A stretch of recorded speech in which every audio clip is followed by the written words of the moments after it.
চাষির মুখে মিষ্টি হাসি। ফসল হয় যদি এরকম রাশি রাশি। আমি এখানে 2 বিঘি সূর্যমুখী ফুল চাষ করেছি। প্রত্যেকটা ফুল 1 কেজি থেকে 2 কেজি পর্যন্ত হয়েছে। আপনারাও কিন্তু এরকম সূর্যমুখী চাষ করে আপনারাও কিন্তু বাংলাদেশকে এক ধাপ উপরে নিয়ে যেতে পারেন। মাটি খুঁড়ে কি করছেন? মেটি আলু তুলতেছি।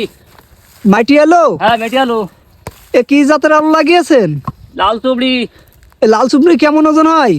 তা 10-12 কেজি হয় এখন। এখন 10-12 কেজি হয়? হ্যাঁ তাহলে তো ফলন ভালো হয়। হ্যাঁ।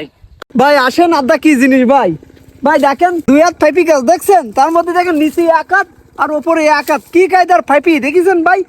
এমন কায়দার হয়েছে কোনো জায়গায় ফাঁকা নেই। দেখেন ভাই কি সুন্দর ফাইপি। আপনারাও কিন্তু এরকম ফাইপি লাগাই কিন্তু লাভবান হতে পারবেন। ভাই আপনি দেখছি ধানের মতো কি রোপণ করছেন? এ ঘাস কি এভাবে রোপণ করতে হয়? এভাবে রোপণ করলে কি ভালো হয়? ইঁদুর লেগেছে আমার মতো এরকম আপনাদের জমিতে, তারা কি করবেন জানেন? বিনা খরচে এরকম আমার মতো তালের জুটা নিয়ে এভাবে ইঁদুরের গর্তের ভিতরে দিয়ে দেবেন। দিয়ে দিলে এখানে এই তালের জুটাকে ইঁদুর সাপ মনে করে আর এখানে থাকবে না। আপনারাও চাইলে কিন্তু এরকম বিনা খরচে এরকম ইঁদুর তাড়ানো উপায় করতে পারেন।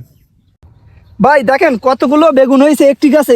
1 2 3 4 5 6 7 8 9 10 11 12টা দেখেছেন? হাইব্রিড জাতের বেগুন কি রকম ফলন দিচ্ছে। আপনারাও কিন্তু এরকম বেগুন লাগিয়ে সফলতা আনতে পারবেন।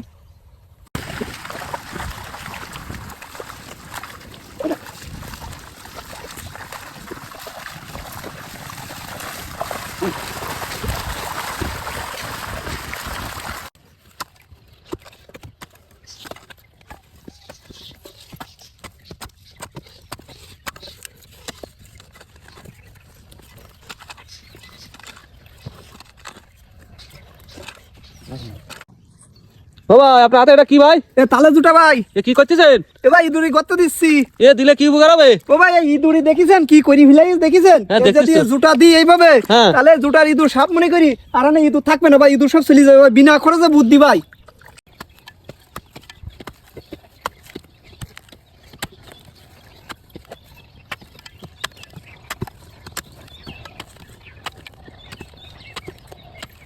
ভাই ভিডিওতে দেখলাম আজকাল ওই বুই আটকুতে ঠিলা মেশিন দিয়ে কাঠের পেরেক মেরি, তা আপনি ওই করতে পারতেছেন না?